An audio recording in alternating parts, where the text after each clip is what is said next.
Angin sore bertiup lembut menyapu jalan tanah desa. Di kejauhan, suara ayam berkokok bersahutan dengan tawa anak-anak yang bermain kelereng. Di antara rumah-rumah kayu yang berdiri sederhana, hiduplah seorang gadis bernama Lani. Lani baru saja lulus SMA. Bukan perjalanan yang mudah baginya. Ia pernah beberapa kali tinggal kelas. Bukan karena malas, melainkan karena keadaan. Kadang ia harus membantu orang tuanya di sawah, kadang sakit, kadang juga karena jarak sekolah yang begitu jauh membuatnya sering terlambat. Meski begitu, ia tidak pernah benar-benar menyerah. "Lani, tolong ambilkan air di sumur, nak." Suara ibunya terdengar dari dapur. "Baik, Bu," jawab Lani cepat. Ia selalu sigap membantu, meski tubuhnya sering terasa lelah. Hari-hari di desa berjalan dengan ritme yang sama. Pagi ke sawah, sore menjemur padi, malam lampu minyak menyala redup karena listrik sering padam. Tetapi di balik semua kesederhanaan itu, hati Lani selalu dipenuhi mimpi. Ia sering duduk di beranda, memandang langit malam, membayangkan gedung tinggi dan jalan kota yang ramai. Kalau aku hanya diam di desa, hidupku akan begini-begini saja. Aku ingin lebih, aku ingin bantu orang tua. Aku ingin buktikan kalau aku bisa, batinnya. Meski desa memberinya ketenangan, ada perasaan yang terus mendorongnya untuk melangkah lebih jauh. Dan dia tahu, suatu saat langkah itu harus dimulai. Pagi itu, matahari baru saja naik, cahayanya menembus sela-sela pepohonan di sawah. Lani duduk di tepi beranda rumahnya, menatap jauh ke jalan desa yang sepi. Ada keresahan yang tak bisa ia sembunyikan. Ayahnya sedang menyiapkan cangkul, bersiap ke sawah. Ibunya sibuk menanak nasi di dapur. Suara ayam dan kambing terdengar biasa saja, tapi hati Lani terasa berat. "Bu," "Ya," suara Lani lirih, tapi cukup membuat keduanya menoleh. "Ada apa, nak?" tanya sang ibu sambil mengusap tangannya dengan kain. Lani menarik napas panjang. "Aku ingin mencoba peruntungan ke kota. Aku sudah lulus sekolah. Aku tidak mau hanya berdiam di desa. Aku ingin cari kerja, biar bisa bantu bapak dan ibu." Suasana mendadak hening. Ayahnya meletakkan cangkul, memandang putrinya dengan mata dalam. "Kota itu tidak seperti yang kau bayangkan, Lani. Hidup di sana keras. Kalau di desa, setidaknya kita bisa makan dari hasil sawah sendiri. Tapi ya," suara Lani bergetar, "aku tidak ingin terus jadi beban. Aku ingin bukti kalau aku bisa mengubah nasib kita." Ibunya menunduk, menahan air mata. Dalam hatinya ia tahu, keinginan Lani bukan main-main. Sejak kecil, anak itu memang keras kepala dalam hal mimpinya. Setelah hening beberapa saat, ayahnya akhirnya bicara.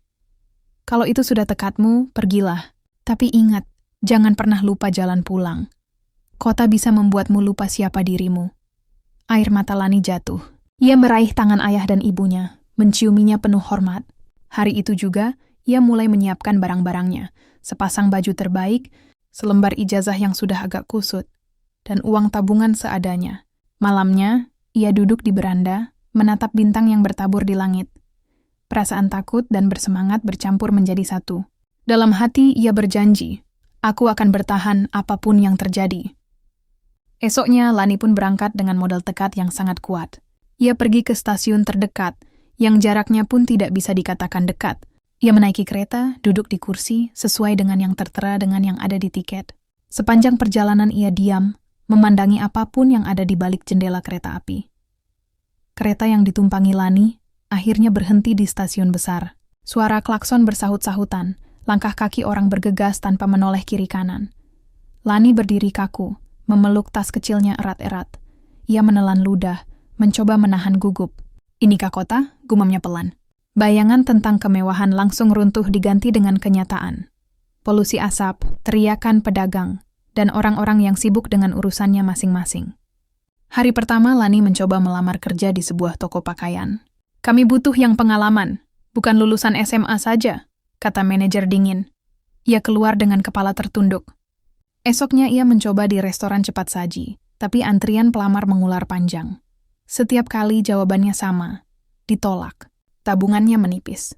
Beberapa hari ia hanya makan nasi bungkus murah dengan lauk tempe kecil. Malamnya, ia tidur di kamar kos sempit, dindingnya lembab, suara tetangga berisik tak henti. Seminggu kemudian, ia tak sanggup lagi membayar kos. Dengan berat hati, ia meninggalkan kamar itu dan mulai tidur di mushola kecil dekat pasar. Dinginnya lantai membuat tubuhnya menggigil. Untuk bertahan hidup, ia bekerja apa saja. Kadang cuci piring di warung, kadang jadi kuli angkut di pasar, bahkan pernah jadi penjaga kios yang gajinya hanya cukup untuk makan sehari. Tangannya kapalan, kakinya pegal, tapi perut tetap sering lapar. Pernah suatu malam, ia duduk di tepi jalan dengan mata sembab. Kantongnya kosong. Orang-orang berlalu tanpa peduli. Lani merasakan kesepian yang menyesakkan dada. Kota yang dulu ia kira penuh harapan, ternyata justru menelannya bulat-bulat. Namun, di tengah rasa sakit itu, ada suara kecil dalam dirinya yang terus berkata, "Jangan menyerah, Lani. Kau sudah sampai sejauh ini." Hari demi hari, Lani menjalani hidup yang tak menentu. Kadang ia makan, kadang juga tidak. Jika keberuntungan datang, ia bisa makan dengan lauk telur goreng dan nasi, itu pun uang yang harus dikeluarkan sangat besar baginya. Ia membayangkan, jika ia hidup di kampung, saat ini, pasti hidupnya tidak akan seburuk saat ini. Tapi, ia pantang menyerah, masih berusaha mencari celah kehidupan di kota ini. Hari itu hujan turun deras, jalan kota dipenuhi genangan. Orang-orang berlarian mencari tempat berteduh. Lani duduk meringkuk di depan warung yang sudah tutup, bajunya basah kuyup. Perutnya melilit lapar, tapi ia tak punya sepeser pun uang. Sudah beberapa hari ia hanya makan roti sisa pemberian orang. Tubuhnya lemah, kepalanya pening. Ia mencoba tetap bekerja. Tapi majikan warung tempatnya mencuci piring berkata, "Kau terlalu lambat, Lani. Aku butuh orang lain." Dengan wajah menunduk, ia diusir begitu saja. Di malam yang dingin, Lani terbaring di lantai mushola. Tubuhnya menggigil karena demam. Ia menangis tanpa suara, menutupi wajah dengan lengan. Tak ada keluarga, tak ada teman. Hanya dingin dan sepi yang menemani. Mungkin ayah benar. Mungkin aku salah datang ke sini, pikirnya. Air mata jatuh semakin deras. Semua mimpi tentang kota yang indah kini terasa seperti lelucon. Dalam keputusasaan, ia menatap langit-langit mushola yang gelap. Hatinya hancur, tapi di sudut pikirannya ia teringat wajah ibu dan ayahnya di desa. Senyum mereka, tangan mereka yang penuh kerja keras, dan harapan yang mereka titipkan padanya. "Tidak, aku tidak boleh berhenti di sini," bisiknya lemah. Meski tubuhnya sakit, ada bara kecil yang menolak padam. Bara itu mungkin satu-satunya yang tersisa dalam dirinya. Tekad untuk tetap bertahan. Suatu sore, setelah berhari-hari bekerja serabutan, Lani masuk ke sebuah warung makan kecil untuk menawarkan diri sebagai pencuci piring. Pemilik warung, seorang ibu parubaya bernama Bu Ratna, menatapnya dengan iba. "Kau terlihat lelah sekali, Nak. Sudah makan?" tanya Bu Ratna. Lani hanya tersenyum kecut, mencoba menyembunyikan rasa laparnya. Tanpa banyak bicara, Bu Ratna menyodorkan sepiring nasi dan sayur hangat. "Makan dulu, baru kita bicara soal pekerjaan." Air mata Lani hampir tumpah. Setelah sekian lama merasa sendirian, ada seseorang yang peduli padanya. Hari itu menjadi awal baru. Ia bekerja di warung Bu Ratna, mulai dari mencuci piring, mengantar pesanan, hingga membantu menghitung uang belanja. Meski gajinya kecil, Lani merasa hidupnya mulai terarah. Bu Ratna sering memberinya nasihat. "Ingat, Nak, kesuksesan bukan soal seberapa cepat kau sampai, tapi seberapa sabar kau berjalan." Kata-kata itu menancap kuat di hati Lani. Sedikit demi sedikit ia belajar banyak hal. Ia belajar bagaimana melayani pelanggan dengan ramah, bagaimana mengatur keuangan, bahkan bagaimana memilih bahan makanan yang segar di pasar. Dari seorang gadis desa yang polos, ia mulai berubah menjadi perempuan yang tangguh dan terampil. Tahun-tahun berlalu. Dengan tabungan hasil kerjanya, Lani memberanikan diri membuka warung kecil di pinggir jalan. Awalnya sederhana, hanya menjual nasi bungkus. Namun berkat ketekunannya, pelanggan semakin banyak. Lani bahkan bisa mengirim uang ke orang tuanya di desa, membuat mereka bangga dan terharu.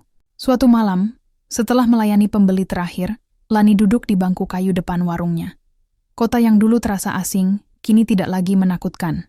Ia menatap bintang yang redup di langit penuh polusi, lalu tersenyum.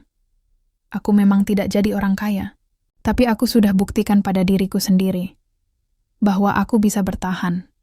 Aku bisa bangkit." Hatinya tenang.